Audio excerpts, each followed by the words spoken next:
আমার লাইফে এই প্রথম আমি কচুর মোতার পাকোড়া বানিয়েছি, আর এটা খেয়ে সত্যি আমি একদম ফিদা হয়ে গেছি। হ্যালো এভরিওয়ান, আসসালামু আলাইকুম। কেমন আছেন আপনারা সবাই? আশা করছি সবাই খুব ভালো আছেন এবং সুস্থ আছেন। প্রচণ্ড গরমে বাজার করে এখন বাসায় যাচ্ছি। তো আজকে আমি কচুর মোতার পাকোড়া বানাবো, সেজন্য কিছু ডাল ভিজিয়ে রাখছি। মাঝে মাঝে আনকমন খাবার রান্না করে খাবেন, দেখবেন ভীষণ ভালো লাগবে। আজকে আমি একদমই আনকমন খাবার রান্না করছি গাইস, আর এটা আমি জীবনের প্রথমবারই বানাচ্ছি। মিষ্টি কুমড়া রান্নার চেয়ে আমার কাছে ভাজিটা বেশি ভালো লাগে। তো আজকে মিষ্টি কুমড়া ভাজি করব, আর সাথে পটল ভাজিও করব। আর আমার খুবই পছন্দের ট্যাংরা মাছ দিয়ে টমেটোর ঝোল করব। এটা আমার খুবই ফেভারিট একটা খাবার, ভীষণ ভালো লাগে। তবে আজকে যতগুলো খাবার রান্না করব সবগুলোই আমার খুবই পছন্দের। কচুর মোতার পাকোড়া কি আপনারা কখনো খেয়েছেন? যদি না খেয়ে থাকেন তাহলে অবশ্যই খাবেন, কারণ এটা ভীষণ মজার একটা পাকোড়া। আমাদের ছেলেমেয়েরা কিন্তু কচু খেতে একেবারেই পছন্দ করে না। তো আমরা যদি কচুর মোতার পাকোড়া বানিয়ে বাচ্চাদেরকে খাওয়াই, ওরা কিন্তু বুঝতেও পারবে না, আর খুবই মজা করে খাবে, আর সাথে পুষ্টিগুণ তো অবশ্যই পাবে। আমরা অনেকেই আছি যারা শুধু পটল ভাজা দিয়েই ভাত খেয়ে উঠতে পারি, কিন্তু আজকে আমি শুধু পটল ভাজা নয়, সাথে মিষ্টি কুমড়া ভাজাও করব। আর মিষ্টি কুমড়া ভাজা হলে আর কিচ্ছুটি লাগে না। তো যাই হোক, আজকে সবগুলো খাবারই একদম ফাটাফাটি। সো কোথাও যাবেন না, আমার সাথেই থাকুন আর দেখতে থাকুন আজকে আমি কিভাবে কচুর মোতার পাকোড়া বানাই। আর সত্যি বলছি, এটা একেবারে দুর্দান্ত লাগে খেতে। একবার খেলে বারবার শুধু খেতে ইচ্ছে করবে। এই পাকোড়াটা এত স্বাদ। বিশেষ করে ছোট ছোট ছেলেমেয়েদের জন্য বানানোর চেষ্টা করবেন, কারণ ওরা তো কচু একেবারেই খেতে চায় না। আজকে আমি মিষ্টি কুমড়া খোসার ভর্তা বানাবো। তো খোসাগুলোকে আমি সিদ্ধ বসিয়ে দিলাম, আর এটা গরম ভাতের সাথে খেলে কিন্তু ভীষণ ভালো লাগে। তো এখানে ট্যাংরা মাছ আমি খুব সুন্দর করে একটু ভেজে নেব, কারণ সব ধরনের মাছই আমি কিন্তু হালকা একটু ভেজে নিই।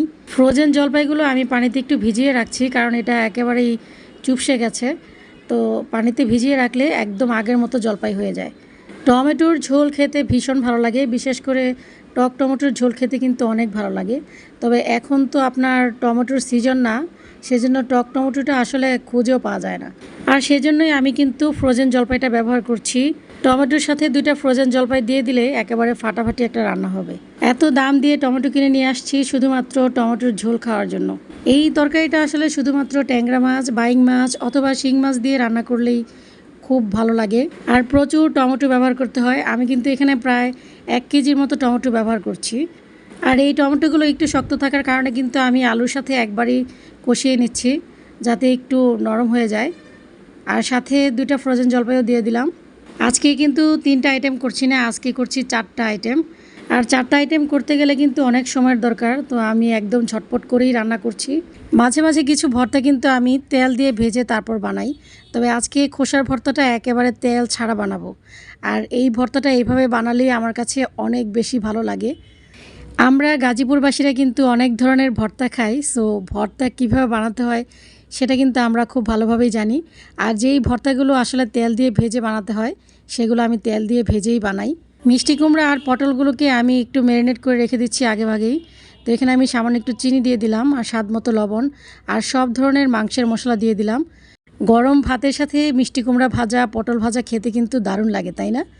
আপনারা যারা আমার ভিডিওগুলো নিয়মিত দেখছেন এবং সুন্দর সুন্দর কমেন্ট করছেন, আপনাদের সবাইকে জানাই আমার তরফ থেকে অনেক অনেক ভালোবাসা ও দোয়া।